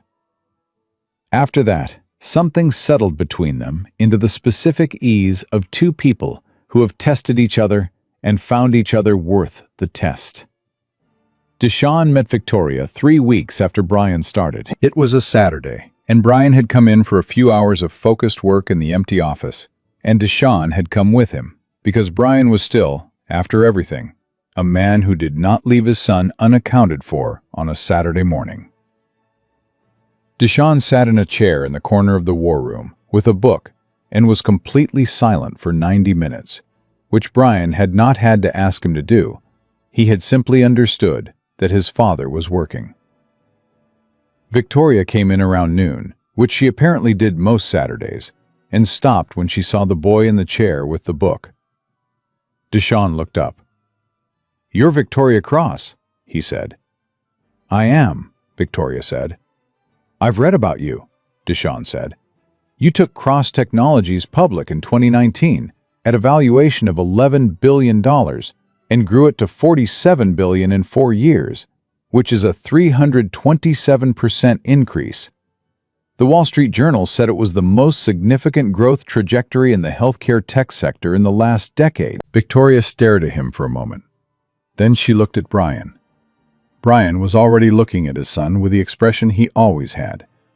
That quiet, enormous thing in his face that had no adequate name, which was the combined weight of grief and pride and love, and the particular ache of a man raising his wife's child and watching her come through in every bright and specific way. "Deshawn," Brian said, "this is Victoria Cross." "I know who she is," Deshawn said, and extended his hand with the gravity of a very old person in a very young body. "It's a pleasure to meet you, Miss Cross."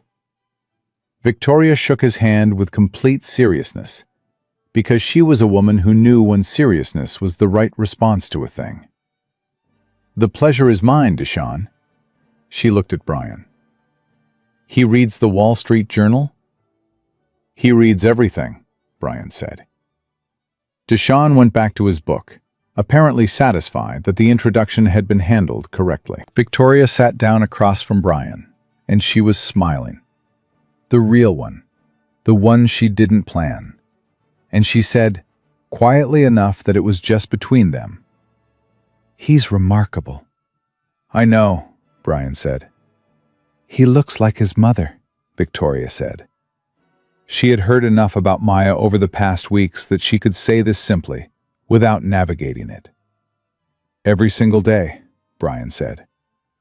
They sat with that for a moment, the three of them in the room, the man and the woman, and the boy reading his book.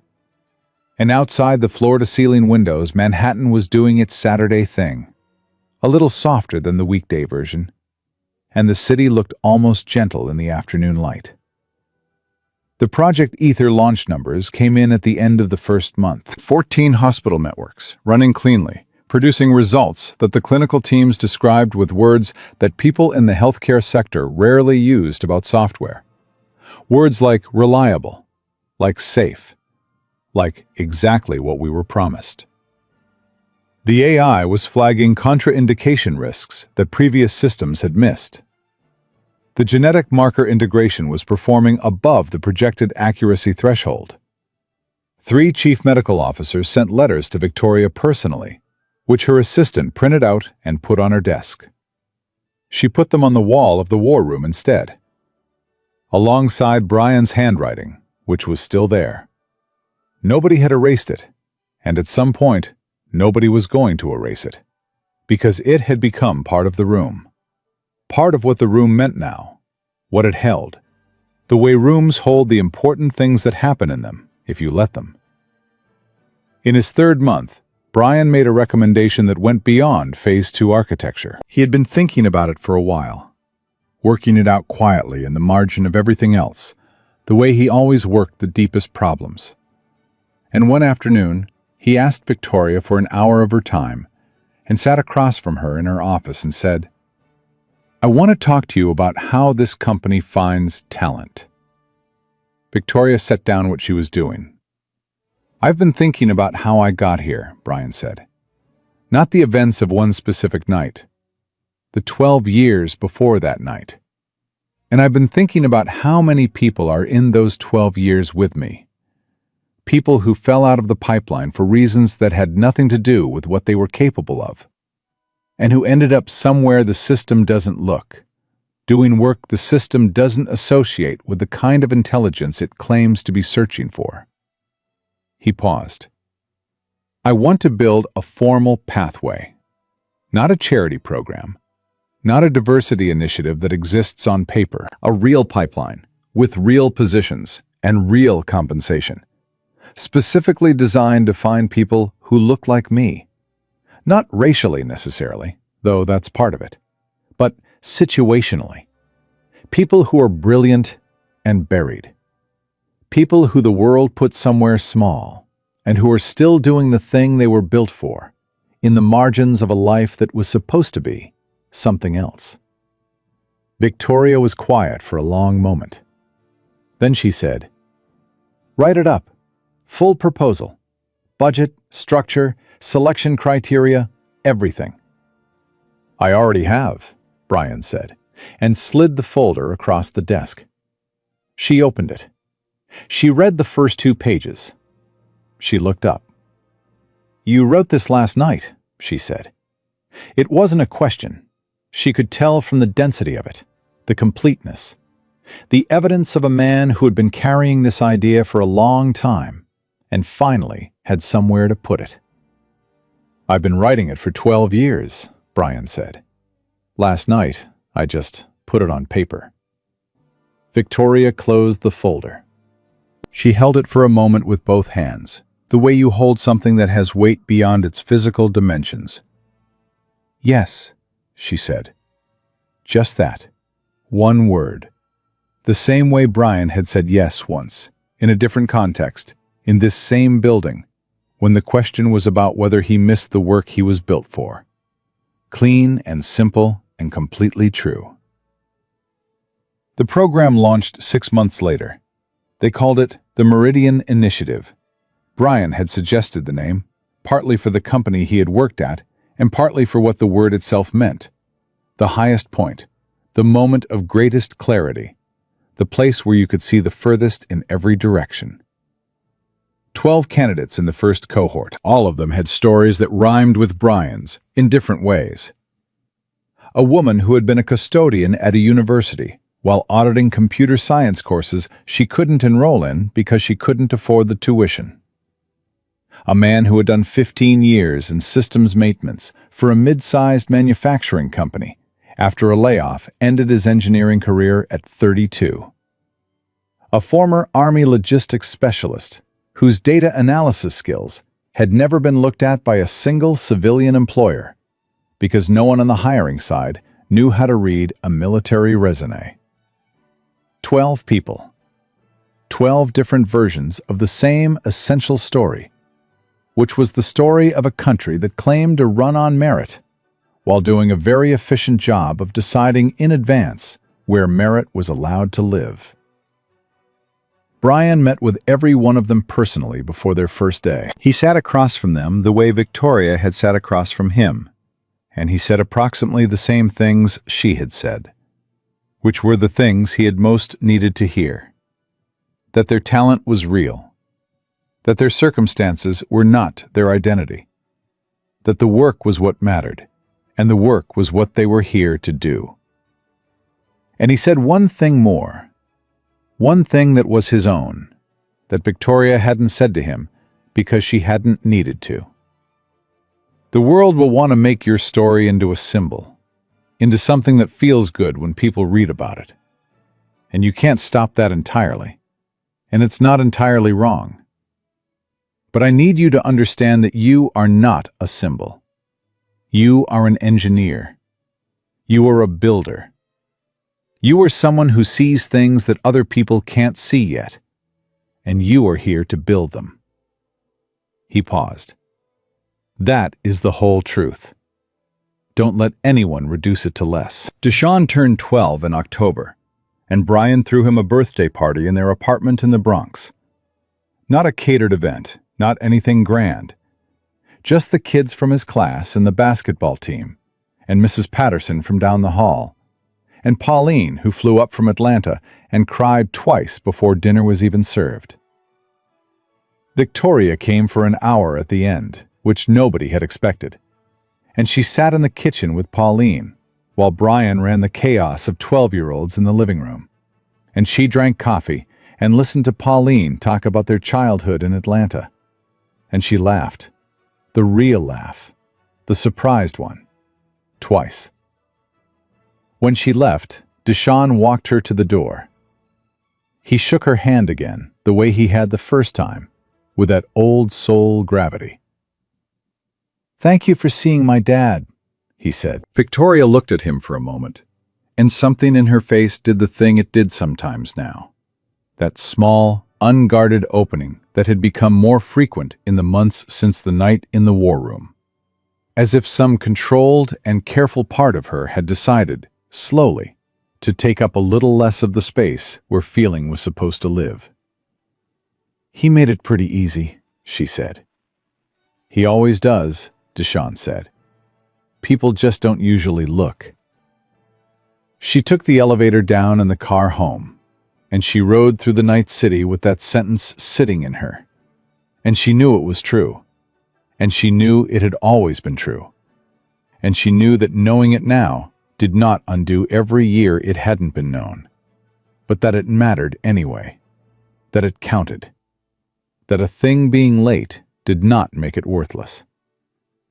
Brian Davis had always been exactly what he was, from the boy in Atlanta who fixed things his father couldn't figure out, to the young man at Georgia Tech who rebuilt a CDC model at 20 years old and got a footnote, to the engineer at Meridian who saw what others missed, to the widower who chose his son over every other consideration for 12 years without complaint or credit, to the man who walked into a room with a broom and a dustpan on a Tuesday night and saw in 40 seconds what 8 brilliant people had spent 6 hours not finding.